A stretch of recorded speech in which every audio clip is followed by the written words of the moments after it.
1950년 여름 낙동강 피난길. 총성이 귓가를 찢고 폭격의 굉음이 대지를 흔들었습니다.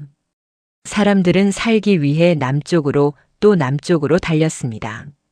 노인도 아이도 임산부도 모두 한데 섞여 절박하게 발을 옮겼습니다. 그 혼란 속에 한 여인이 있었습니다. 35살의 김순례. 그녀의 손에는 4살 난 딸 명희의 작은 손이 꼭 쥐어져 있었습니다. 등에는 젖먹이 아들을 업고 한 손으로는 딸을 붙들고 그렇게 그녀는 인파에 떠밀려 걸었습니다. 명희야, 엄마 손 꼭 잡고 있어. 절대 놓으면 안 돼. 순례는 몇 번이고 당부했습니다. 그러나 전쟁터는 그 어떤 약속도 지킬 수 없는 곳이었습니다. 갑자기 머리 위로 폭격기가 지나갔습니다. 사람들이 비명을 지르며 사방으로 흩어졌습니다. 그 순간 누군가가 순례를 세게 밀쳤습니다. 비틀거리며 중심을 잃은 순례의 손에서 명희의 손이 스르르 빠져나갔습니다. 명희야, 명희야. 순례는 미친 듯이 소리쳤습니다. 그러나 수천 명의 피란민 속에서 4살짜리 아이는 이미 보이지 않았습니다. 사람들의 다리 사이로 먼지 속으로 아이는 사라져버렸습니다. 순례는 등에 아기가 울어대는 가운데서도 명희를 찾아 헤맸습니다. 1시간, 2시간, 해가 질 때까지. 그러나 딸은 나타나지 않았습니다. 그날 밤 순례는 길바닥에 주저앉아 통곡했습니다. 전쟁이 그녀에게서 딸을 빼앗아간 것입니다. 그로부터 20년이 흘렀습니다. 1970년. 순례는 55이 되었고 전쟁의 상처는 깊은 주름으로 그녀의 얼굴에 새겨졌습니다.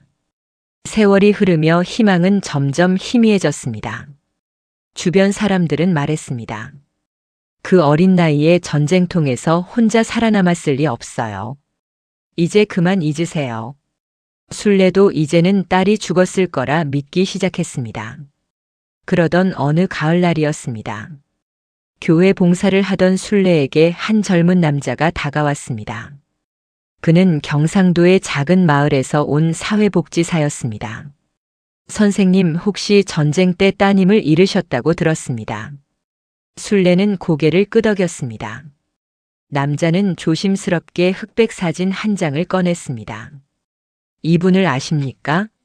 사진 속에는 20살쯤 되어 보이는 여성이 서 있었습니다. 논두렁을 배경으로 수수한 옷차림으로. 순례의 손이 떨렸습니다. 사진 속 여성의 눈매가, 코의 선이, 그리고 입가의 미소가 너무나 익숙했습니다. 이 사람이 누구입니까? 순례의 목소리가 갈라졌습니다. 우리 마을에 사는 분입니다. 전쟁고아 출신이라고 들었습니다. 나이가 24살 정도 되는데 혹시 따님의 나이와 맞습니까? 순례는 계산했습니다. 명희가 살아있다면 올해 24살. 정확히 일치했습니다. 그녀의 가슴이 격하게 뛰기 시작했습니다. 20년 동안 죽었다고 믿어왔던 딸이 혹시 정말 살아있는 것일까요? 제가 그 마을에 가볼 수 있을까요? 순례는 떨리는 목소리로 물었습니다. 복지사는 고개를 끄덕였습니다. 그리고 이틀 후 순례는 경상도로 향하는 버스에 올랐습니다. 20년 만에 다시 찾아온 딸을 만날지도 모른다는 희망을 안고서. 구독과 좋아요, 그리고 소중한 댓글은 영상 제작에 큰 힘이 됩니다. 1950년 7월 15일. 낙동강을 건너는 피란민 행렬은 끝이 보이지 않았습니다. 북쪽에서는 인민군이 파죽지세로 내려오고 있었고 사람들은 공포에 질려 남쪽으로 도망쳤습니다. 가진 것도 없이 계획도 없이 그저 살기 위해 걸었습니다. 김순례도 그 행렬 속에 있었습니다. 35살의 그녀는 평생을 서울 변두리 작은 집에서 살았습니다. 남편 김종수는 성실한 목수였고 2 아이와 함께 가난하지만 행복한 삶을 살았습니다. 그러나 전쟁이 모든 것을 바꿔놓았습니다.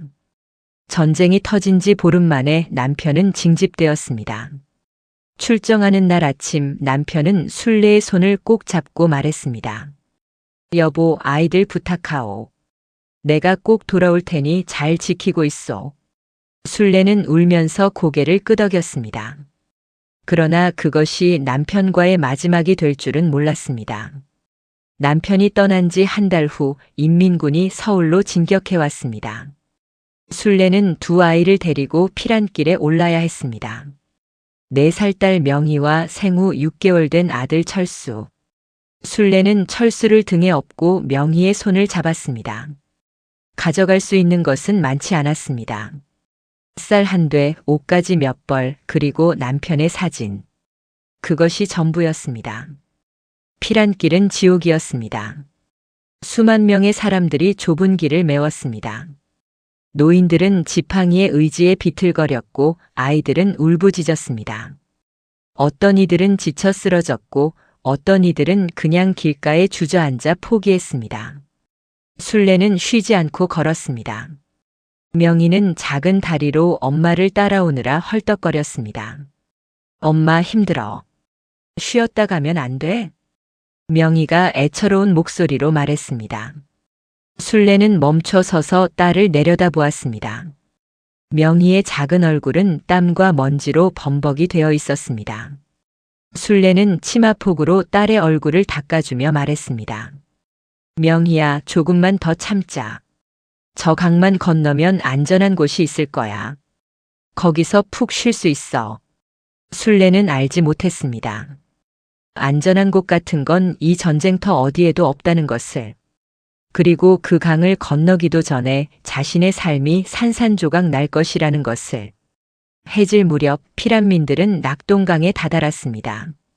강을 건너는 다리는 단 하나뿐이었고 수천 명의 사람들이 그 좁은 다리로 몰려들었습니다. 술래는 명희의 손을 더욱 꽉 쥐었습니다. 명희야, 엄마 손 절대 놓으면 안 돼. 알았지? 응, 엄마. 명희는 고개를 끄덕였습니다. 그러나 아이의 손은 땀으로 미끄러웠고 술래 자신도 등의 아기 때문에 균형을 잡기가 어려웠습니다. 다리 위는 아비규환이었습니다. 사람들은 서로를 밀치며 앞으로 나아가려 했습니다. 노인이 넘어지자 사람들은 그를 밟고 지나갔습니다. 아이의 비명소리가 여기저기서 들렸습니다.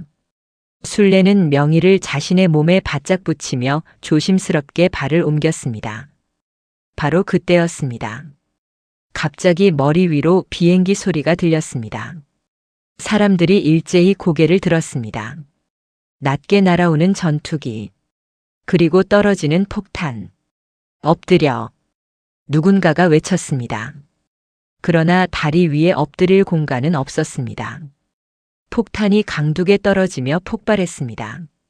엄청난 굉음과 함께 물기둥이 솟아올랐습니다. 사람들은 공포에 질려 비명을 지르며 사방으로 흩어졌습니다. 그 순간 술래의 옆에 있던 한 남자가 공포에 질려 술래를 세게 밀었습니다. 술래는 비틀거렸습니다.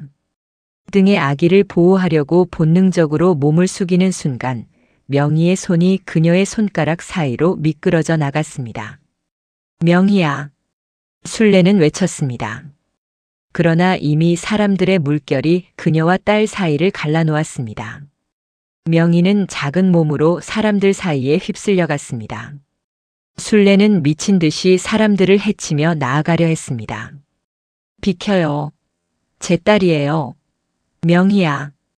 그러나 공포에 질린 사람들은 술래의 외침을 듣지 못했습니다.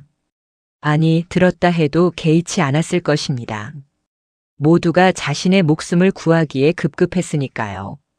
사람들의 물결은 술래를 반대 방향으로 밀어냈습니다. 명희야. 엄마 여기 있어. 명희야.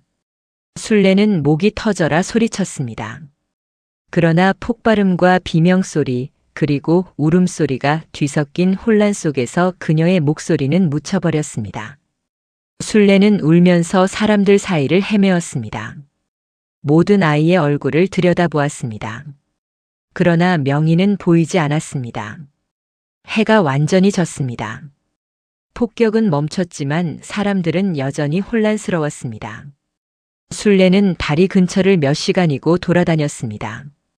강둑을 따라 걸으며 아이의 이름을 불렀습니다. 울고 있는 모든 아이에게 다가가 물었습니다. 명희야, 너 엄마 딸 명희 아니니? 그러나 모두 다른 아이들이었습니다. 어떤 아이들은 이미 부모를 잃고 혼자였고 어떤 아이들은 자기 엄마를 찾아 울고 있었습니다. 밤이 깊어갔습니다. 술래는 길바닥에 주저앉았습니다. 등의 아기는 배고파 울어댔고 술래 자신도 기운이 다 빠졌습니다. 명희야, 엄마가 미안해. 엄마가 손을 꼭 잡고 있었어야 했는데. 술래는 땅을 치며 통곡했습니다. 전쟁이 그녀에게서 딸을 빼앗아간 것입니다. 4살짜리 아이가 이 혼란 속에서 혼자 살아남을 수 있을까? 술래는 상상만 해도 가슴이 찢어졌습니다. 다음 날 아침 술래는 부은 눈으로 다시 일어났습니다. 포기할 수 없었습니다. 그녀는 근처 임시 수용소를 찾아갔습니다. 천막 안에는 부모를 잃은 아이들이 가득했습니다. 술래는 한 명 한 명 얼굴을 살폈습니다. 그러나 명희는 없었습니다. 혹시 4살짜리 여자아이 보셨습니까? 이름은 명희고 왼쪽 팔꿈치에 화상 자국이 있습니다. 술래는 자원봉사자들에게 물었습니다. 그러나 대답은 고개를 젓는 것뿐이었습니다. 전쟁 고아가 너무 많아서 일일이 기억할 수 없다는 것이었습니다. 일주일이 지났습니다. 술래는 여전히 낙동강 근처를 떠나지 못했습니다. 그러나 등의 아기는 점점 약해져 갔습니다. 우유도 먹을 것도 부족했습니다. 술래는 결국 결단을 내려야 했습니다. 철수라도 살려야 했습니다. 명희야, 엄마는 남쪽으로 내려간다. 하지만 너를 절대 잊지 않을게. 꼭 다시 찾으러 올게. 술래는 강을 바라보며 눈물로 약속했습니다. 그리고 무거운 발걸음을 남쪽으로 옮겼습니다. 그렇게 그녀는 명희를 전쟁터에 남겨둔 채 떠났습니다. 그날의 죄책감은 평생 그녀를 짓눌렀습니다. 1953년 7월 27일 휴전협정이 맺어졌습니다. 3년간의 전쟁이 끝났습니다. 그러나 김순례에게 전쟁은 끝나지 않았습니다. 딸을 찾지 못한 그녀의 전쟁은 이제 막 시작되었습니다. 순례는 부산에서 서울로 돌아왔습니다. 집은 폭격으로 반쯤 무너져 있었고 동네는 폐허가 되어 있었습니다. 그리고 무엇보다 가슴 아픈 소식이 기다리고 있었습니다. 남편 김종수가 전사했다는 통지서. 순례는 그 종이를 손에 쥐고 한참을 멍하니 서 있었습니다. 이제 그녀에게 남은 것은 7살이 된 아들 철수뿐이었습니다. 아니, 정확히는 철수와 어딘가에 있을 명희. 순례는 명희가 살아있다고 믿었습니다. 아니, 믿어야만 했습니다. 그렇지 않으면 그녀는 살아갈 이유를 찾을 수 없었으니까요. 순례는 집을 수리하고 생계를 꾸려야 했습니다.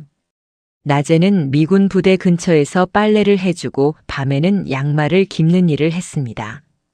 손가락이 부르트고 허리가 휘어도 그녀는 멈추지 않았습니다. 돈을 모아야 했습니다. 명희를 찾기 위해서 1954년 봄 순례는 첫 번째 고아원 방문을 시작했습니다. 서울 시내의 고아원들을 찾아다녔습니다. 문을 두드리고 원장을 만나 같은 질문을 반복했습니다. 혹시 1950년에 낙동강 근처에서 발견된 4살짜리 여자아이가 있습니까? 이름은 김명희고 왼쪽 팔꿈치에 화상 자국이 있습니다. 처음에는 사람들이 친절했습니다. 장부를 뒤져주고 아이들을 한 명씩 불러 확인해 주었습니다. 그러나 명희는 없었습니다. 1곳, 2곳, 10곳. 순례는 포기하지 않았습니다. 그해 여름 순례는 전국의 고아원에 편지를 쓰기 시작했습니다. 밤늦게까지 깨어있으며 한자 한자 정성스럽게 썼습니다. 안녕하십니까? 저는 전쟁 중 딸을 잃어버린 어미입니다. 1950년 7월 15일 낙동강 피란길에서 4살 딸을 잃어버렸습니다. 이름은 김명희, 1946년 4월 3일생입니다. 키는 작은 편이고 왼쪽 팔꿈치에 화상 자국이 있습니다. 혹시 그런 아이를 보셨거나 기록이 있으시면 연락 주시기 바랍니다. 편지는 부산으로, 대구로, 광주로, 전주로 보내졌습니다. 순례는 우체국에서 받은 영수증을 소중히 보관했습니다.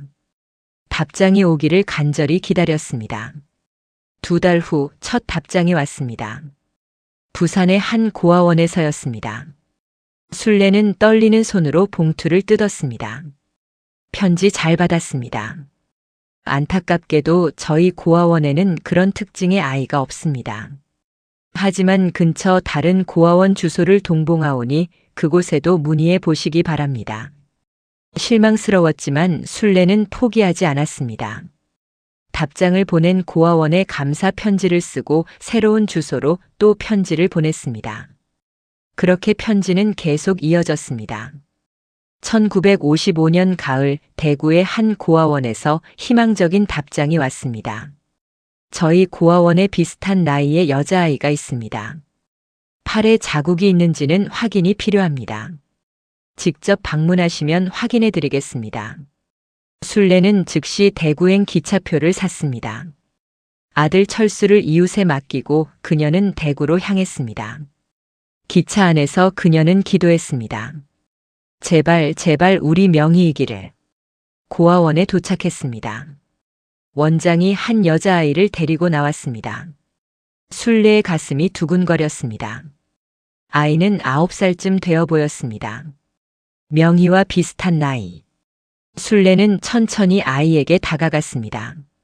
안녕, 내 이름이 뭐니? 모르겠어요. 아이는 고개를 숙인 채 대답했습니다. 전쟁의 충격으로 기억을 잃은 아이들이 많았습니다. 순례는 물었습니다. 팔 좀 보여줄 수 있니? 아이가 팔을 내밀었습니다. 순례는 조심스럽게 아이의 팔꿈치를 살폈습니다.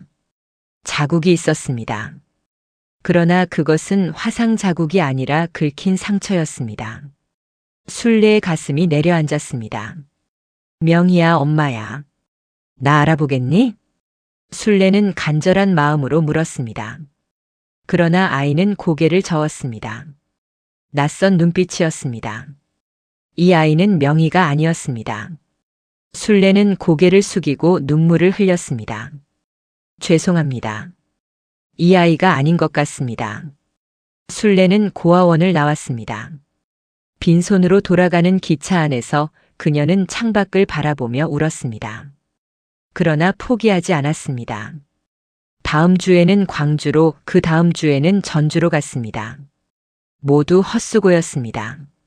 세월이 흘렀습니다. 1957년, 1960년, 1963년. 아들 철수는 중학생이 되었고 순례는 40을 넘겼습니다. 그러나 그녀는 멈추지 않았습니다.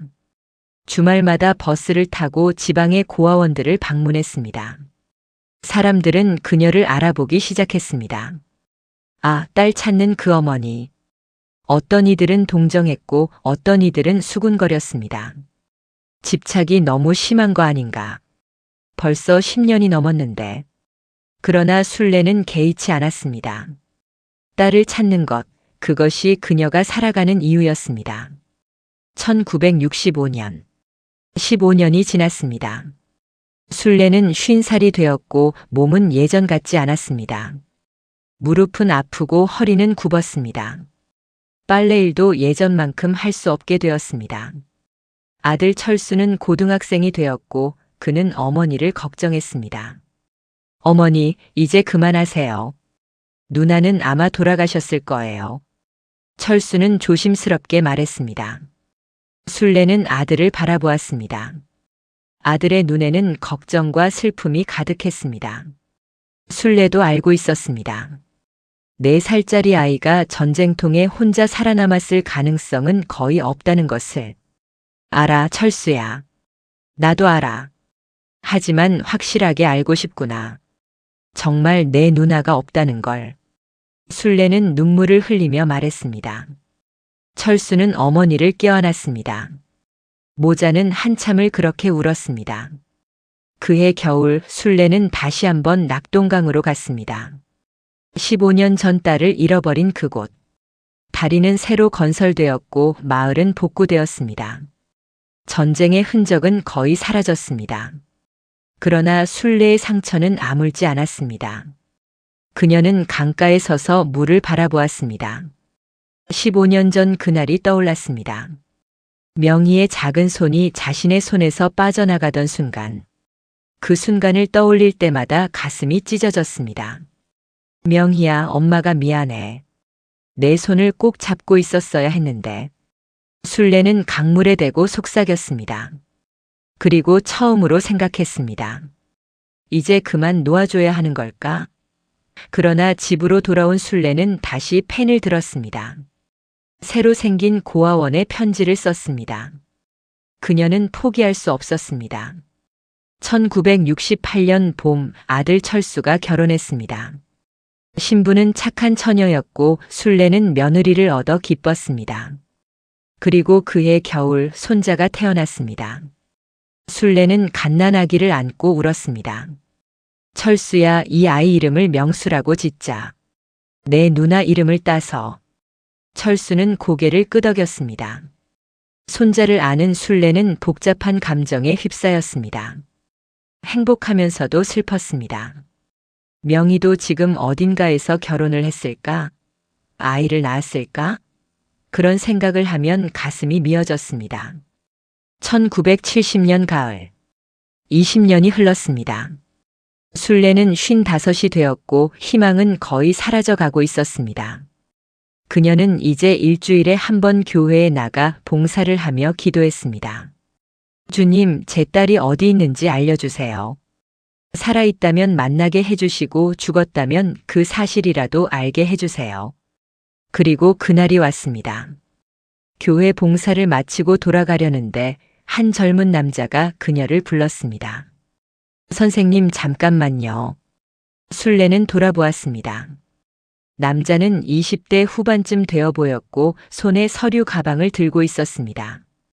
저는 경상도에서 온 사회복지사입니다. 혹시 선생님께서 전쟁 때 따님을 잃으셨다고 들었는데요. 순례의 가슴이 두근거리기 시작했습니다. 20년 동안 수없이 들었던 질문. 그러나 이번에는 무언가 달랐습니다. 남자의 표정에 뭔가 확신이 서려 있었습니다. 네, 맞습니다. 혹시 이분을 아십니까? 남자는 조심스럽게 흑백 사진 한 장을 꺼냈습니다. 순례는 떨리는 손으로 사진을 받아들었습니다. 그리고 그 순간 20년 만에 처음으로 진짜 희망을 느꼈습니다. 순례의 손이 떨렸습니다. 사진 속에는 한 젊은 여성이 서 있었습니다. 배경은 시골 논두렁. 가을 들판이 황금빛으로 물들어 있었고 여성은 수수한 치마 저고리를 입고 있었습니다. 머리는 단정하게 뒤로 넘겨 묶여 있었고 표정은 조용했습니다. 순례는 사진을 가까이 가져가 자세히 들여다보았습니다. 여성의 얼굴을 한치 한치 살폈습니다. 눈. 그 눈매가 익숙했습니다. 약간 처진 눈꼬리, 그리고 깊은 눈빛. 명희도 그런 눈을 가지고 있었습니다. 코. 낮지만 오똑한 콧날. 명희가 아기였을 때 순례는 그 코를 손가락으로 톡톡 건드리며 놀아주곤 했습니다. 우리 명의 코 참 예쁘네. 그때의 기억이 떠올랐습니다. 입술. 얇고 선이 고운 입술. 사진 속 여성은 미소 짓지 않았지만 그 인매가 순례의 기억 속 명희와 너무나 닮아 있었습니다. 순례는 손으로 입을 막았습니다. 눈물이 쏟아질 것 같았습니다. 이 사람이 누구라고 하셨습니까? 순례의 목소리가 떨렸습니다. 복지사는 조심스럽게 대답했습니다.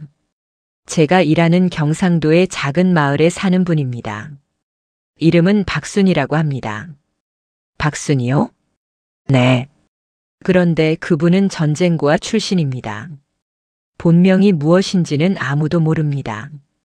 입양된 후 새 이름을 받았다고 들었습니다. 순례의 가슴이 더욱 세게 뛰었습니다. 본명을 모른다. 그렇다면 혹시 명일 수도 있다는 뜻입니다. 나이가 어떻게 되나요? 정확하지는 않지만 24살쯤 된다고 합니다. 술래는 빠르게 계산했습니다. 명희는 1946년 4월생. 지금이 1970년 10월이니 24살. 정확히 일치했습니다. 우연일까? 술래는 심호흡을 했습니다. 그분에 대해 더 아시는 게 있습니까? 어떻게 고아원에 오게 되었는지, 언제 입양되었는지. 복지사는 고개를 끄덕이며 가방에서 작은 노트를 꺼냈습니다. 제가 조사한 바로는 그분은 1950년 말쯤 부산 근처의 한 고아원에서 발견되었다고 합니다. 당시 나이는 4, 5살쯤으로 추정되었고요. 술래의 숨이 멎는 것 같았습니다. 1950년 말. 부산 근처. 4, 5살. 모든 것이 들어맞았습니다. 발견되었다는 게 무슨 뜻입니까? 누가 데려다 준 건가요? 아니요. 거리에서 혼자 헤매고 있는 것을 경찰이 발견해서 고아원으로 데려갔다고 합니다. 당시 그분은 말도 거의 못하는 상태였고 자신의 이름도 기억하지 못했다고 해요. 전쟁의 충격으로 보였답니다. 술래는 눈물을 참으려 애썼습니다. 4살짜리 명희가 혼자 거리를 헤맸을 모습이 눈에 선했습니다. 얼마나 무서웠을까? 얼마나 엄마를 찾아 울었을까? 그리고 그 후에는요? 고아원에서 몇 년 지냈습니다. 1956년 그러니까 10살쯤 되었을 때 지금의 양부모님께 입양되었다고 합니다. 양부모님은 농사를 짓는 가난한 부부였는데 자식이 없어 그분을 데려가셨대요. 그분은 지금 행복하게 살고 계신가요? 술래는 조심스럽게 물었습니다. 복지사는 잠시 망설이다 대답했습니다. 글쎄요. 힘들게 사시는 것 같습니다. 농사일을 도우시고 아직 결혼도 못 하셨어요.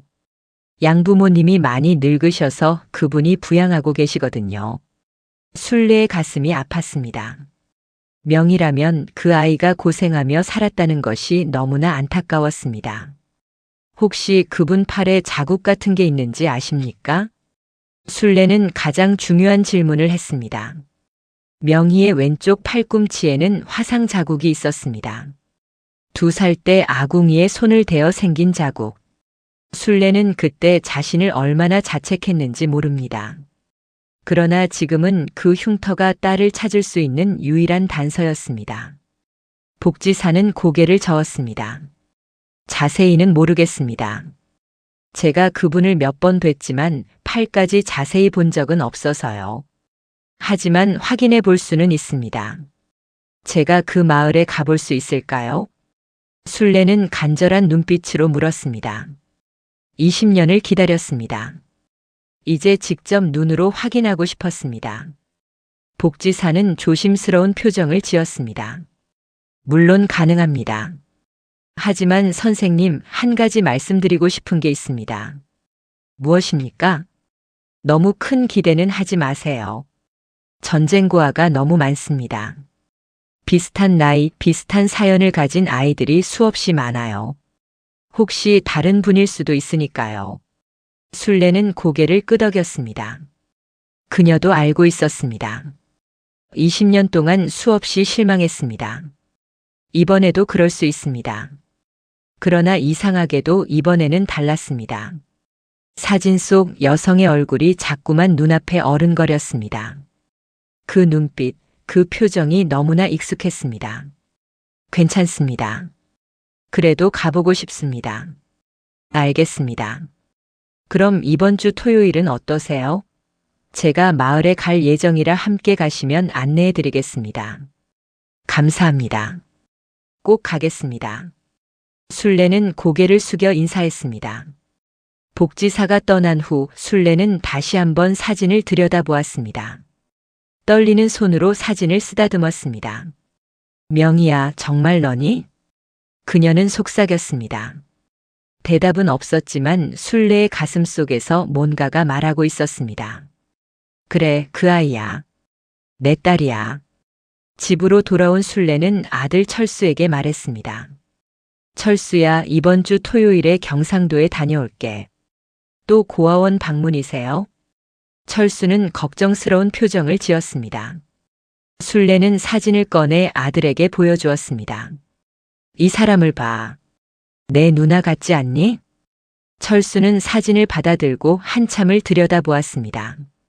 그는 누나를 기억하지 못했습니다. 너무 어렸으니까요. 그러나 어머니의 얼굴을 보니 이번에는 뭔가 다르다는 것을 느낄 수 있었습니다. 어머니, 기대하지 마세요. 또 실망하실까봐 걱정돼요. 알아. 하지만 이번에는 뭔가 다른 것 같아. 엄마의 감이 그래. 철수는 더 이상 말리지 않았습니다. 어머니의 눈빛에서 희망의 불꽃을 보았으니까요. 그는 그저 어머니가 다치지 않기를, 너무 큰 실망을 하지 않기를 바랄 뿐이었습니다. 토요일이 왔습니다. 순례는 새벽같이 일어나 준비했습니다. 가장 깨끗한 옷을 꺼내 입고 머리를 단정하게 빗었습니다. 만약 정말 명이라면 초라한 모습으로 만날 수 없었습니다. 가방에는 명희의 어릴 적 사진과 가족 사진을 넣었습니다. 증거로 보여주기 위해서였습니다. 버스 정류장에서 복지사를 만났습니다. 그는 순례를 보고 미소 지었습니다. 준비되셨습니까? 네. 두 사람은 경상도행 버스에 올랐습니다. 버스는 서울을 벗어나 남쪽으로 향했습니다. 순례는 창밖을 바라보았습니다. 단풍이 물든 산들이 지나갔습니다. 그녀는 20년 전을 떠올렸습니다. 전쟁 피란길. 그때도 이렇게 남쪽으로 내려갔습니다. 그때는 공포와 절망 속에서. 그러나 지금은 희망을 품고. 5시간이 지났습니다. 버스는 작은 시골 마을에 도착했습니다. 순례는 버스에서 내려 주위를 둘러보았습니다. 조용한 마을이었습니다. 논과 밭이 펼쳐져 있었고 몇 채의 집들이 듬성듬성 서 있었습니다. 이쪽입니다. 복지사가 앞장섰습니다. 순례는 그를 따라 마을길을 걸었습니다. 다리가 떨렸습니다. 가슴이 두근거렸습니다. 곧 만나게 될 것입니다. 20년 만에. 저기 보이는 집입니다.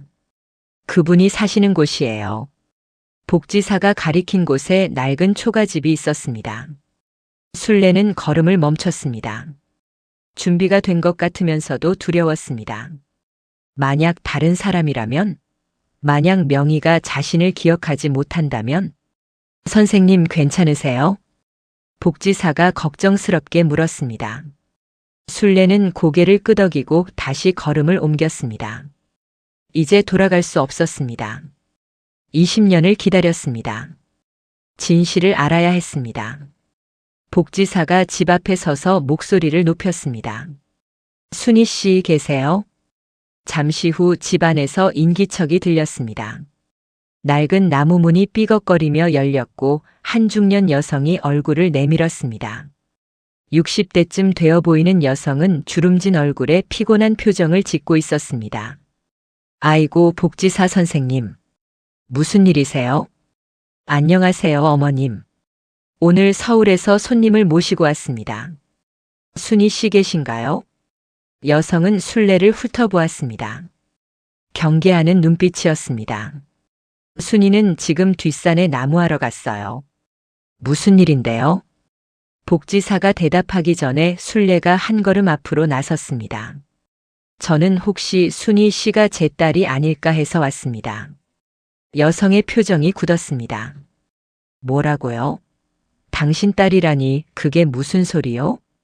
제가 전쟁 때 딸을 잃어버렸습니다. 나이도 맞고 사진도 닮아서 혹시나 해서 찾아왔습니다. 여성은 순례를 위아래로 훑어보더니 고개를 저었습니다. 아니요. 우리 순이는 이미 우리 딸이요. 10살 때 우리가 데려와서 지금까지 키웠단 말이요. 이제 와서 무슨 생부모 타령이요? 여성의 목소리에는 적대감이 묻어났습니다. 순례는 당황했지만 차분히 말했습니다. 저는 아무것도 빼앗으려는 게 아닙니다. 그저 제 딸인지 확인하고 싶을 뿐입니다. 만약 제 딸이 맞다면 그동안 키워주신 것에 진심으로 감사드리겠습니다. 여성은 여전히 의심스러운 표정이었지만 복지사가 중재에 나섰습니다.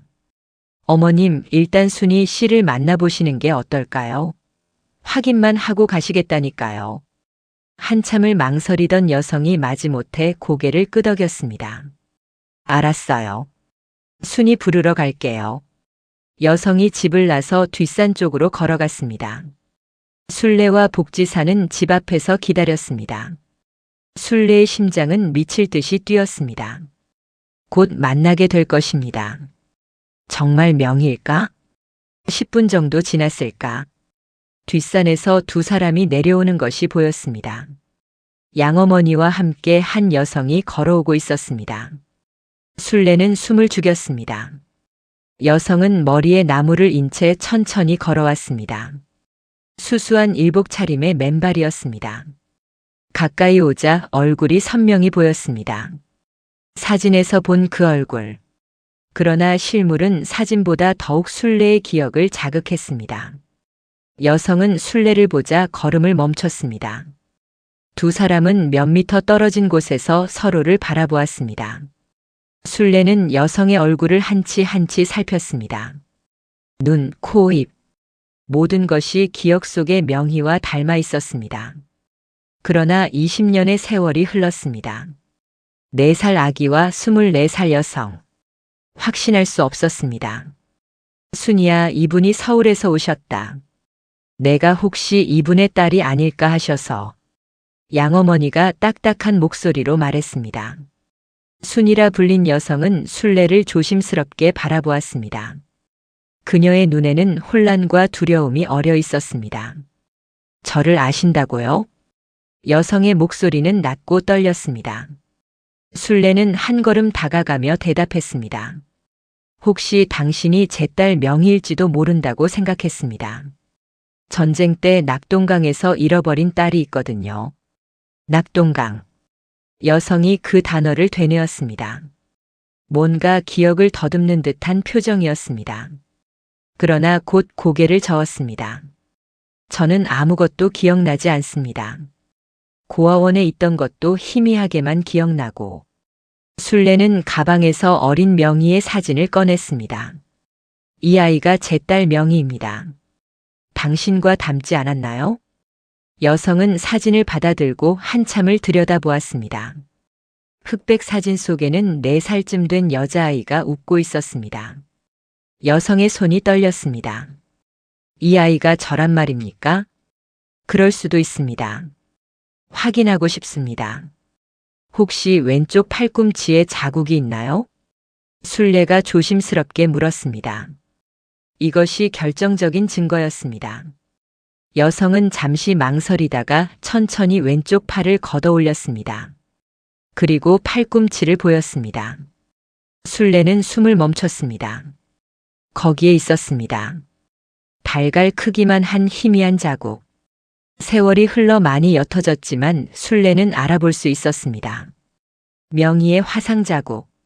순례는 무릎이 꺾이는 것을 느꼈습니다. 그 자국 2살 때 아궁이에 손을 대어 생긴 거예요. 제가 한눈판 사이에 제 잘못이었어요.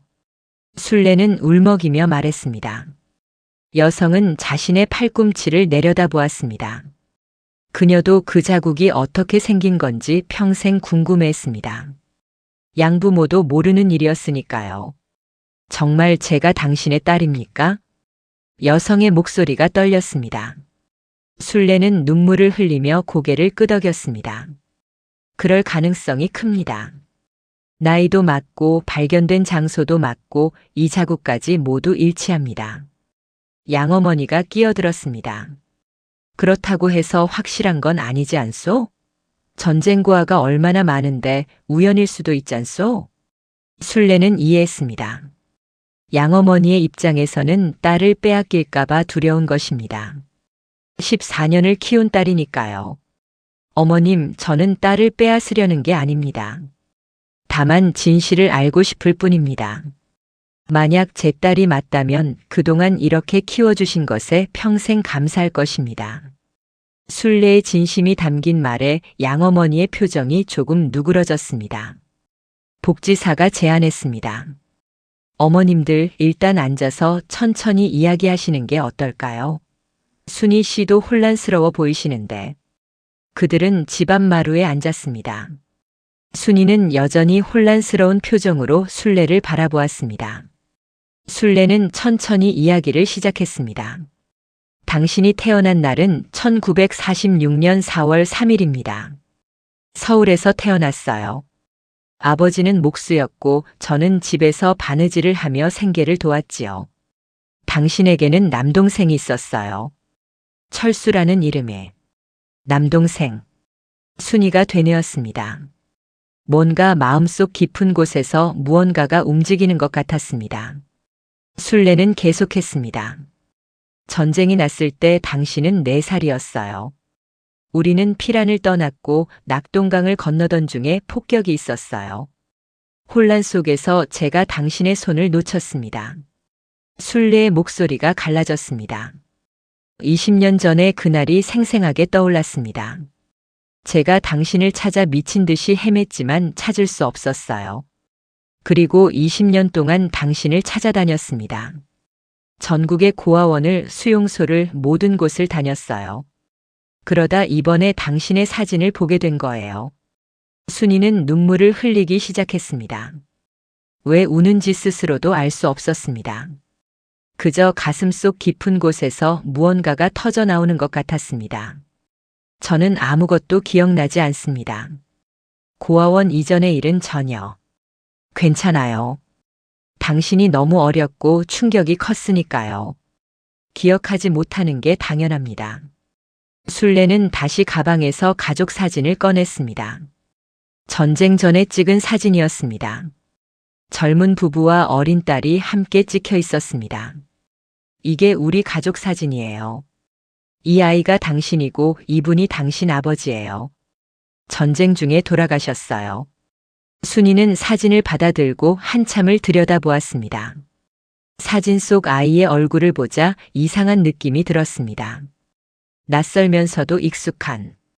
복지사가 조심스럽게 제안했습니다. 확실하게 하려면 더 많은 조사가 필요할 것 같습니다. 고아원 기록을 확인하고 가능하다면 혈액형 검사 같은 것도 해볼 수 있을 것 같은데요. 순례는 고개를 끄덕였습니다. 그렇게 하고 싶습니다. 확실히 하고 싶어요. 양어머니가 불안한 표정으로 말했습니다.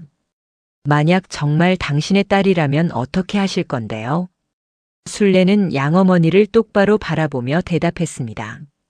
저는 딸을 되찾고 싶습니다. 하지만 억지로 하지는 않을 겁니다. 딸의 의사를 존중하겠습니다. 그리고 어머님께는 평생 감사하겠습니다. 제가 찾지 못했을 때 딸을 살려주셨으니까요. 양어머니의 눈에도 눈물이 고였습니다. 순이는 두 어머니 사이에서 혼란스러워했습니다. 20년을 양부모의 딸로 살았는데 갑자기 다른 부모가 나타난 것입니다. 그녀는 어떻게 해야 할지 몰랐습니다. 해가 지고 있었습니다. 순례는 일어서며 말했습니다. 오늘은 이만 가보겠습니다. 순이 씨도 생각할 시간이 필요할 것 같고요. 다시 찾아와도 될까요? 순이는 고개를 끄덕였습니다. 순례는 복지사와 함께 마을을 떠났습니다. 버스 정류장으로 걸어가는 동안 순례는 계속 뒤를 돌아보았습니다. 멀어져 가는 집, 그 안에 있을 딸, 정말 명희일까? 순례의 가슴은 희망과 두려움으로 가득했습니다. 서울로 돌아온 순례는 잠을 이룰 수 없었습니다. 순이의 얼굴이 자꾸만 떠올랐습니다.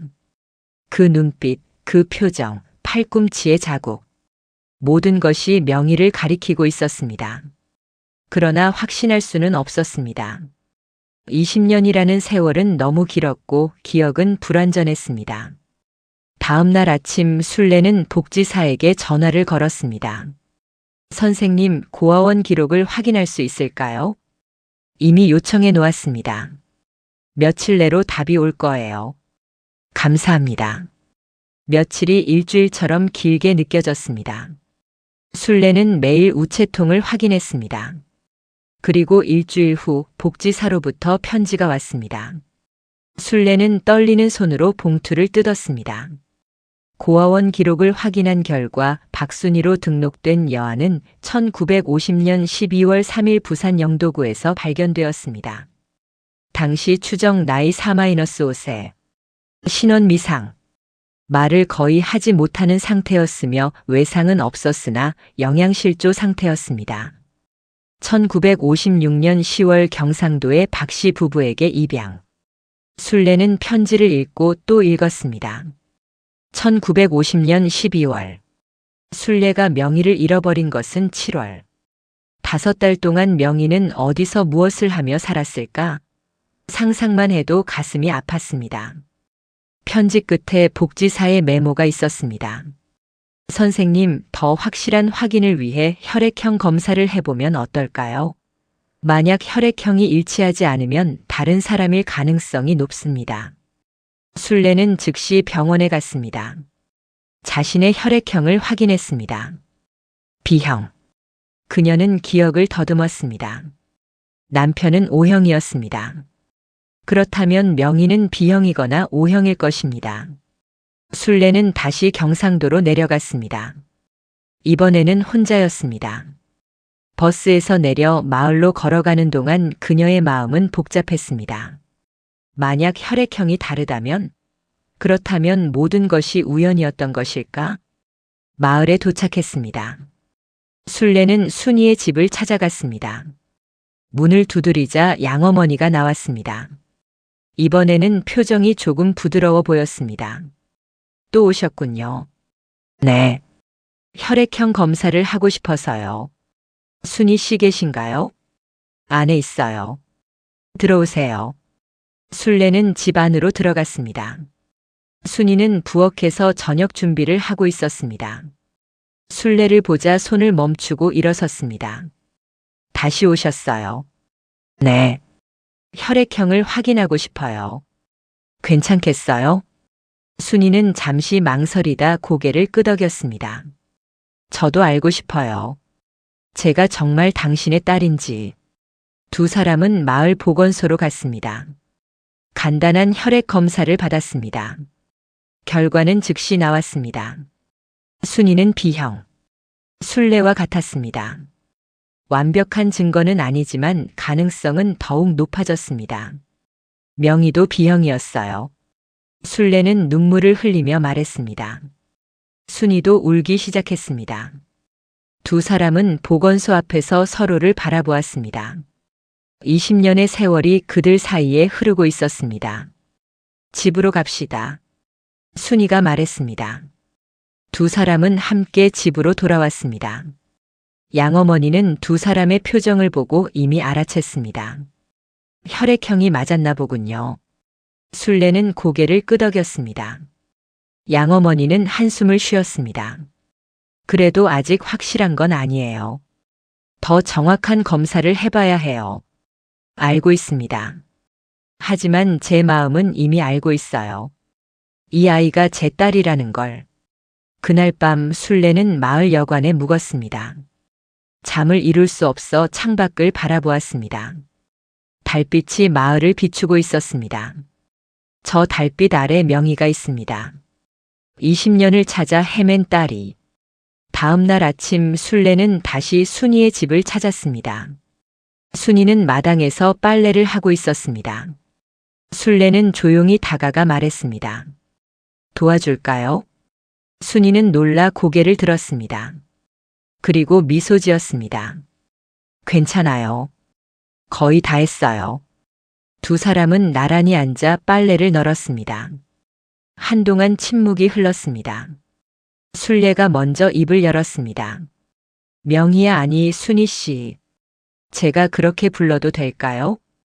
순이는 잠시 생각하다 대답했습니다. 아직은 낯설어요. 20년 동안 순이로 살았으니까요. 하지만 싫지는 않아요. 고마워요. 제가 서두르지 않을게요. 천천히 당신이 편한 속도로 가요. 순이는 순례를 바라보았습니다. 정말 제가 당신의 딸일까요? 아직도 믿기지 않아요. 저도 그래요. 꿈만 같아요. 하지만 제 마음은 알아요. 당신이 제 딸이라는 걸. 전쟁 때 일은 정말 하나도 기억나지 않아요. 그냥 고아원에서 눈을 떴고 그 후의 일만 기억나요. 괜찮아요. 기억하지 못해도 괜찮아요. 중요한 건 지금 당신이 여기 있다는 거예요. 순이는 눈물을 흘렸습니다. 20년 동안 저를 찾으셨다고요? 그럼요. 단 하루도 당신을 잊은 적이 없어요. 매일 밤 당신을 생각하며 울었어요. 제가 손을 놓친 것을 평생 후회했어요. 그건 당신 잘못이 아니에요. 전쟁이 나쁜 거죠. 두 사람은 서로를 껴안았습니다. 20년 만에 포옹. 순례는 딸의 등을 쓰다듬으며 울었습니다. 순이도 이유를 알 수 없는 눈물을 흘렸습니다. 뭔가 마음속 깊은 곳에 빈자리가 채워지는 것 같았습니다. 며칠이 지났습니다. 순례는 마을에 머물며 순이와 시간을 보냈습니다. 함께 밭일을 하고 함께 식사를 하고 함께 이야기를 나눴습니다.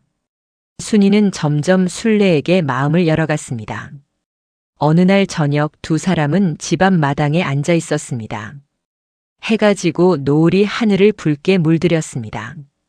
순례는 문득 떠오른 생각에 입을 열었습니다. 명희야, 내가 옛날에 자주 불러주던 노래가 있어. 기억나니? 순이는 고개를 저었습니다. 노래요? 응. 내가 무서워할 때마다 불러줬어. 자장가 같은 거였지. 순례는 천천히 노래를 부르기 시작했습니다. 우리 아기 잘도 잔다. 엄마 품에 안겨서. 무서운 건 없단다. 엄마가 지켜줄게. 낮고 부드러운 목소리. 순례는 눈을 감고 노래했습니다. 20년 전 어린 명희를 재우며 불러주던 그 노래. 순이는 가만히 듣고 있었습니다. 그러다 갑자기 온몸에 전율이 일었습니다. 이 노래, 이 멜로디, 어디선가 들어본 것 같았습니다. 아니, 들어본 게 아니라 알고 있었습니다. 순이는 자신도 모르게 노래를 따라 흥얼거리기 시작했습니다. 순례가 놀라 눈을 떴습니다. 순이는 눈물을 흘리며 노래했습니다. 가사도 모르면서 그저 멜로디만 따라 부르고 있었습니다. 기억나니? 순례가 떨리는 목소리로 물었습니다. 순이는 머리를 감싸 쥐었습니다. 모르겠어요. 확실히는 모르겠는데 이 노래를 아는 것 같아요. 어떻게 아는지는 모르겠지만. 그래, 당신이 아는 게 맞아. 내가 수없이 불러줬으니까. 밤마다 당신이 잠들 때까지. 순이는 더 이상 참을 수 없었습니다. 그녀는 순례의 품에 안겨 울기 시작했습니다. 어머니, 어머니. 처음으로 순이는 순례를 어머니라고 불렀습니다. 순례는 딸을 꼭 껴안았습니다. 그래, 명희야. 엄마야. 내 엄마가 여기 있어. 두 사람은 노을 아래서 한참을 그렇게 울었습니다. 20년의 이별, 20년의 그리움, 20년의 고통이 눈물로 쏟아져 나왔습니다. 집안에서 지켜보던 양어머니도 눈물을 흘렸습니다. 그녀도 알았습니다. 순이가 자신의 친어머니를 만난 것입니다. 슬프면서도 기뻤습니다. 순이가 외롭지 않을 것이라는 안도감이 들었습니다. 그날 밤 순이는 순례에게 자신의 삶을 이야기했습니다. 고아원에서의 희미한 기억들, 항상 누군가를 찾는 듯한 불안감, 양부모에게 입양된 후의 살, 가난했지만 따뜻했던 시간들, 그리고 항상 마음 한구석에 있던 공허함. 전 항상 뭔가 빠진 것 같은 느낌이었어요. 양부모님이 잘해주셨지만 뭔가 완전하지 않은 것 같았죠. 이제야 알겠어요. 제가 무엇을 잃어버렸는지. 순례는 딸의 손을 꼭 잡았습니다. 이제 찾았어. 우리 서로를 찾았어. 그러나 문제가 남아 있었습니다. 법적인 문제 그리고 양부모와의 관계. 순례는 양어머니와 진지하게 이야기를 나눴습니다. 어머님, 저는 순이를 빼앗으려는 게 아닙니다. 다만 제 딸이라는 것을 인정받고 싶을 뿐이에요. 순이는 여기서 계속 어머님과 살 수도 있어요. 저는 가끔 찾아와 만나면 됩니다. 양어머니는 고개를 저었습니다. 아니에요. 순이는 이제 어른이에요. 스스로 결정해야 해요. 저희는 순이의 결정을 존중할 겁니다. 순이는 두 어머니 사이에서 고민했습니다. 양부모는 14년을 자신을 키워준 은인들이었습니다. 그러나 친어머니는 20년을 자신을 찾아 헤맨 분이었습니다. 선택할 수 없었습니다. 저는 두 분 모두 제 어머니예요. 양어머니도 친어머니도. 저는 두 분 모두를 사랑해요. 순이의 말에 두 어머니는 눈물을 흘렸습니다. 그리고 서로를 껴안았습니다. 전쟁이 갈라놓았지만 사랑이 다시 이어준 가족이었습니다. 그러나 행복은 오래가지 못했습니다. 며칠 후 마을에 소문이 퍼졌습니다. 서울에서 온 여자가 순이를 데려가려 한다는 소문. 사람들은 수군거렸고 어떤 이들은 순례를 의심의 눈초리로 바라보았습니다. 정말 친엄마가 맞을까? 혹시 사기꾼 아닐까? 순이한테 재산이라도 있나? 소문은 점점 커졌고 마침내 경찰이 개입하게 되었습니다. 한 마을 사람이 순례를 사기 혐의로 신고한 것입니다. 경찰은 순례와 순이 그리고 양부모를 불러 조사했습니다. 신분증을 보여주세요. 순례는 주민등록증을 내밀었습니다. 경찰은 확인한 후 물었습니다. 정말 이분이 당신 딸이라는 증거가 있습니까? 혈액형이 일치합니다. 그리고 팔꿈치에 화상 자국도 있고요. 고아원 기록도 맞습니다. 경찰은 고개를 끄덕였지만 표정은 회의적이었습니다. 하지만 그것만으로는 부족합니다. 혈액형이 같은 사람은 많고 화상 자국도 확실한 증거가 아닙니다. 더 명확한 증거가 필요합니다. 순례는 당황했습니다. 그럼 어떻게 해야 하나요? 출생신고서나 호적 등본 같은 공식 문서가 있으면 좋겠지만 전쟁 중에 잃어버렸다면 어렵겠죠. 병원 출생 기록이라도 있나요? 순례는 고개를 저었습니다. 명희는 집에서 태어났습니다. 그 시절에는 병원에서 출산하는 경우가 드물었습니다. 공식 기록이 거의 없었습니다. 경찰은 한숨을 쉬었습니다. 어렵겠군요. 요즘은 유전자 검사라는 게 있다고 들었는데 그건 아직 우리나라에서는 보편화되지 않았고 복지사가 끼어들었습니다. 서울대학병원에서 유전자 검사를 할 수 있다고 들었습니다. 비용이 많이 들지만 확실한 방법입니다. 순례의 눈이 빛났습니다. 얼마나 드나요? 한 달치 생활비 정도는 될 겁니다. 순례는 망설이지 않았습니다. 하겠습니다. 당장 하겠습니다. 경찰은 고개를 끄덕였습니다. 그렇게 하십시오. 검사 결과가 나올 때까지 다른 조치는 취하지 않겠습니다. 일주일 후 순례와 순이는 서울로 올라갔습니다. 대학병원에서 유전자 검사를 받았습니다. 의사는 설명했습니다. 결과가 나오려면 한 달 정도 걸립니다. 만약 모녀 관계가 맞다면 99.9% 이상의 확률로 확인됩니다. 한 달. 순례에게는 영원처럼 느껴졌습니다. 그러나 기다릴 수밖에 없었습니다. 순이는 서울에 머물며 순례의 집에서 지냈습니다. 아들 철수도 만났고 손자 명수도 만났습니다. 누나 정말 누나세요? 철수는 울먹이며 물었습니다.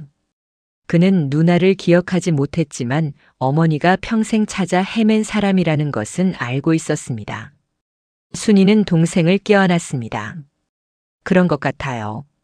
아직 확실하지는 않지만 어머니가 얼마나 누나를 보고 싶어 하셨는지 몰라요. 20년 동안 단 하루도 잊지 않으셨어요. 순이는 눈물을 흘렸습니다.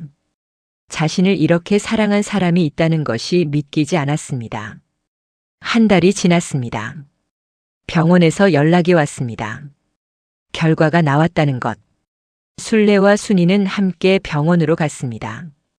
의사는 봉투를 내밀었습니다. 직접 확인하시겠습니까?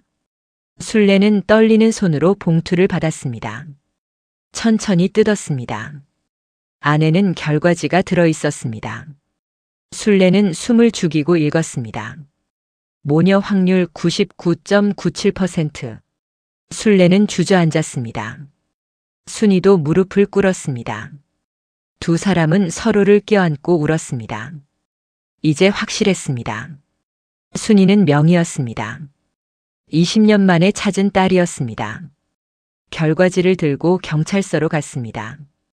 경찰은 서류를 확인한 후 고개를 끄덕였습니다. 확실한 증거네요. 축하드립니다. 모든 의심이 풀렸습니다. 순례는 법적으로 딸을 되찾았습니다. 호적에 명의의 이름을 다시 올렸습니다. 20년 동안 죽은 것으로 여겨졌던 딸이 다시 살아난 것입니다.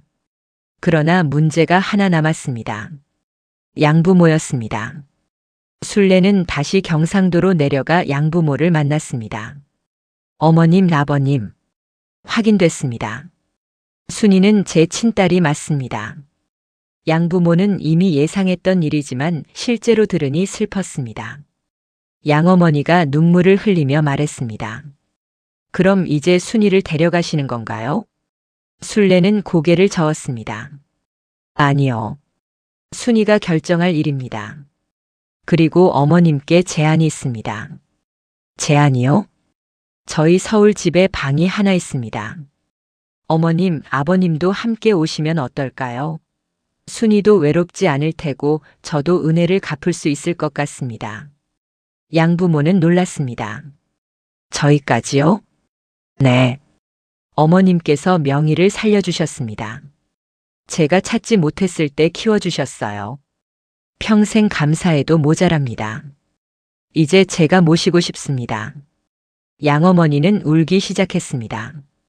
자신들을 원망할 줄 알았는데 오히려 감사한다는 말을 들으니 가슴이 벅찼습니다. 고맙습니다. 정말 고맙습니다. 그렇게 모두가 서울로 이사했습니다. 작은 집이었지만 가족들이 함께 모였습니다. 순례, 명희, 철수, 며느리, 손자, 그리고 양부모까지. 전쟁이 갈라놓았던 가족이 다시 모인 것입니다. 첫날 저녁 모두가 함께 식사를 했습니다. 순례는 명희 옆에 앉아 밥을 떠주었습니다. 많이 먹어. 그동안 고생 많았지? 명희는 눈물을 흘리며 밥을 먹었습니다. 20년 동안 그리워했던 맛. 어머니의 손맛. 기억나지 않았지만 왠지 익숙한 맛이었습니다. 식사 후 명희는 마루에 앉아 하늘을 바라보았습니다.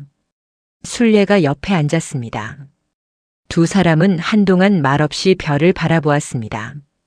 명희야. 내 어머니. 20년을 기다렸어.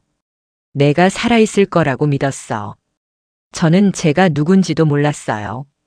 그냥 고아로 살았죠. 이제 알잖아. 넌 내 딸이야. 김명희. 우리 명희. 명희는 어머니의 손을 꼭 잡았습니다. 어머니 미안해요. 왜 미안해? 제가 기억하지 못해서요.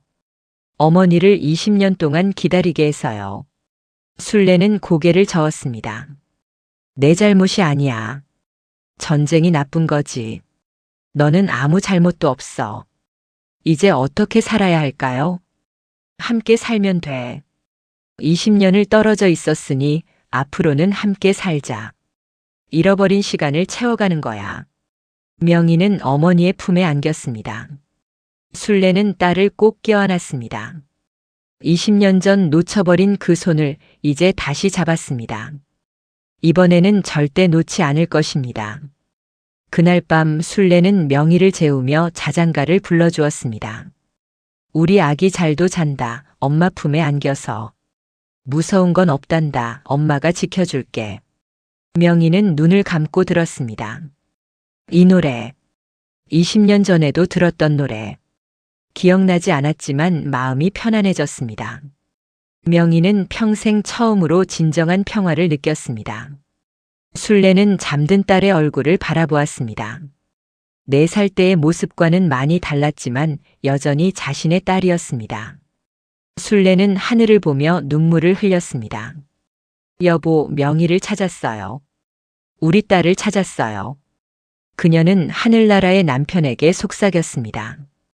그리고 명희의 손을 꼭 잡았습니다. 전쟁이 남긴 상처는 컸지만 사랑은 그보다 더 컸습니다. 20년 만에 모녀는 재회했습니다. 잃어버린 시간은 돌아오지 않지만 앞으로의 시간이 있었습니다. 두 사람은 전쟁이 남긴 상처를 함께 보듬으며 새로운 삶을 시작했습니다. 명희는 서울에서 새 삶을 시작했습니다. 낮에는 가게 일을 도왔고 저녁에는 가족들과 함께 시간을 보냈습니다. 양부모도 서울 생활에 적응했습니다. 순례는 그들을 친부모처럼 모셨습니다. 세월이 흘렀습니다. 명희는 결혼했고 아이를 낳았습니다. 딸이었습니다. 명희는 딸의 이름을 은혜라고 지었습니다.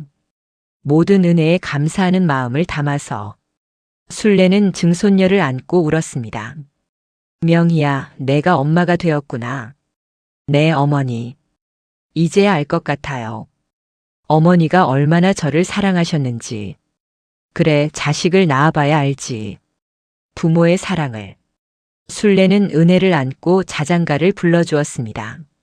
명희에게 불러주던 그 노래. 이제 그 노래는 다음 세대로 이어졌습니다. 1990년 순례는 75세 나이로 세상을 떠났습니다. 임종 직전 그녀는 명희의 손을 잡고 말했습니다. 명희야, 엄마는 행복했어. 널 다시 만날 수 있어서. 저도요, 어머니. 어머니를 만나서 정말 행복했어요. 잘 살아. 내 아이들을 사랑하며 살아. 내 어머니. 순례는 평화로운 얼굴로 눈을 감았습니다. 그녀의 평생 소원이었던 딸과의 재회를 이루고 20년을 함께 살았습니다. 그녀는 만족했습니다. 장례식장에는 많은 사람들이 왔습니다. 명희는 영정 앞에서 울었습니다. 어머니 감사했습니다. 저를 포기하지 않고 찾아주셔서, 20년을 기다려주셔서. 전쟁이 남긴 상처는 깊었지만 사랑은 그 상처를 치유했습니다. 순례와 명희의 이야기는 많은 사람들에게 희망을 주었습니다. 포기하지 않는 사랑, 끝까지 기다리는 믿음. 그것이 기적을 만들어낸 것입니다. 그리고 지금도 명희는 어머니를 기억합니다. 해마다 어머니의 기일이 되면 묘소를 찾아가 자장가를 부릅니다. 우리 아기 잘도 잔다, 엄마 품에 안겨서.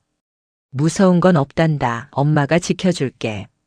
20년의 이별 그리고 20년의 재회.